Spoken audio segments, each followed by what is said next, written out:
मी तुमची लाडकी अनया. आज मी तुम्हाला सावित्रीबाईंबद्दल छान भाषण म्हणून दाखवणार आहे.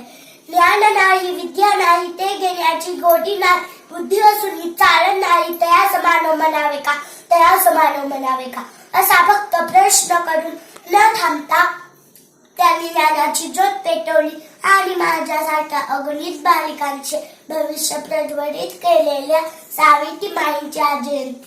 मी कुमारी अनया प्रियंका सतीश पाटील त्यांच्या प्रतिमेस वंदन करून मी माझ्या भाषणास सुरुवात करते. ज्या काळी सावित्रीबाईंचा जन्म झाला तो काळ म्हणजे 200 वर्षांपूर्वीचा. त्या काळी समाजाची रचना ही विषमतेवर आधारित होते. स्त्रियांची स्थिती दुय्यम होती. स्त्री शिक्षणापासून वंचित होती. पण शिक्षण हे फक्त समाजातील काही पांढरपेशा समाजापुरतेच मर्यादित होते. अनेक अनिष्ट प्रतिकारी स्त्री बदलली जात होती. स्त्रियांना कोणतेच अधिकार नव्हते. म्हणून म्हणत स्त्री जन्मा तुझी कहाणी, हृदयी अमृत नयनी पाणी. अशा परिस्थितीत एका तेजोमय ज्ञान ज्योतीचा जन्म झाला. सातारा जिल्ह्यातील नायगाव या गावी 30 जानेवारी 1831 रोजी स्त्रियांच्या शैक्षणिक आणि सामाजिक विकासासाठी भारत मातेच्या तेजस्वी इतिहासातील तेजस्वी नारीरांपैकी एका तेजस्विनीचा जन्म झाला. तो म्हणजे सावित्रीबाईंचा. सावित्रीबाईंचे लग्न बालपणातच 9व्या वर्षी ज्योतिरावांशी झाले आणि शिकलेल्या महत्व असलेल्या ज्योतिरावांनी आपल्या बहिणीला शिक्षित केले आणि त्यांच्याच मदतीने पुण्यातील बिडेवाड्यात मुलींसाठी पहिली शाळा सुरू केली. हे काम इतके सोपे नव्हते की सावित्रीबाई मुलींना शिकवण्यास शाळेत जात.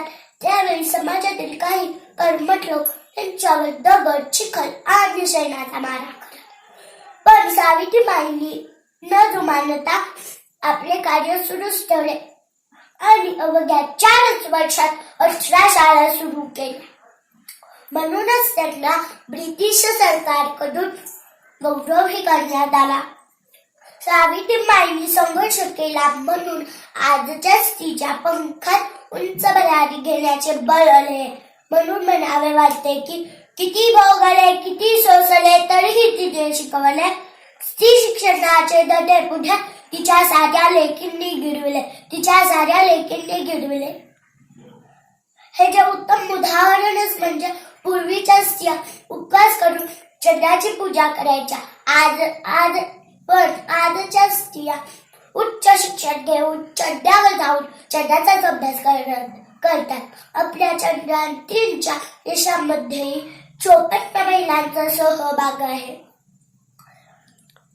चूल आणि मूल सांभाळणारी स्त्री आज देशाचा अर्थसंकल्प मांडून आर्थिक धुरा सांभाळत आहे आणि आदिवासी समाजातून येऊन देशाच्या राष्ट्रपती म्हणून कार्यरत असलेल्या द्रौपदी मुर्मू अशी अनेक नावे आज आपण घेऊ शकतो. ते फक्त आणि फक्त सावित्रीबाईमुळे. शेवटी जाता जाता इतकेच म्हणावे वाटते की स्मरण करावे क्रांती ज्योतीचे, स्मरण करावे क्रांती ज्योतीचे. वाचून इतिहासाला स्वराज्याचा खरा अर्थ मग कळे अक्षराला. स्वराज्याचा खरा अर्थ मग कळे अक्षराला. या ओठांनी सदैव गावी सावित्रीची गाडी. या ओठांनी सदैव गावी सावित्रीची गाडी. वंदन तुझला कडव्या सारे, कड जोडून दोन्ही. अशा क्रांती ज्योती सावित्रीबाईंना माझा मानाचा मुजरा. एवढ्या म्हणून मी माझे भाषण करते. जय हिंद, जय महाराष्ट्र, जय क्रांती ज्योती. धन्यवाद.